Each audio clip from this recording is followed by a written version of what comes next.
Hey there, tech enthusiasts. Welcome back to our channel, where we simplify tech one video at a time.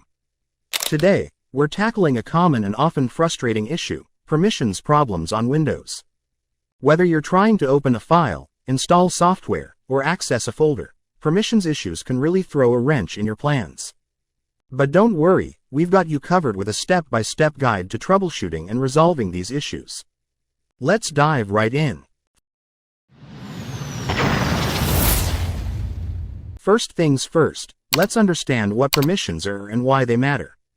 In Windows, permissions control what actions users can perform on files and folders. There are different levels of permissions, such as read, write, and execute. When you don't have the necessary permissions, you might get error messages like, access denied, or, you need permission to perform this action. Step 1. Checking current permissions. Before we can fix permissions issues, we need to check the current permissions on the file or folder that's causing trouble. Right-click on the file or folder and select Properties. In the Properties window, go to the Security tab. Here, you'll see a list of users and groups and their corresponding permissions. Select your user account and check the permissions listed in the bottom box. If you don't have the necessary permissions, it's time to make some changes. Step 2. Changing permissions.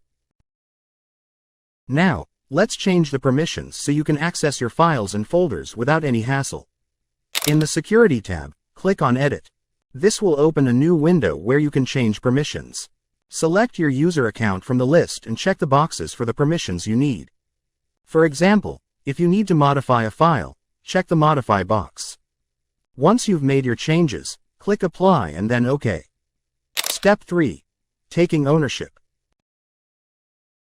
Sometimes, changing permissions isn't enough. You might need to take ownership of the file or folder. Here's how to do it. Right-click on the file or folder, select Properties, and go to the Security tab, just like we did before. In the Security tab, click on Advanced. In the Advanced Security Settings window, click on Change next to the owner's name. Type your user account name, click Check Names to verify it, and then click OK. Check the box that says Replace Owner on Subcontainers and Objects, then click Apply and OK.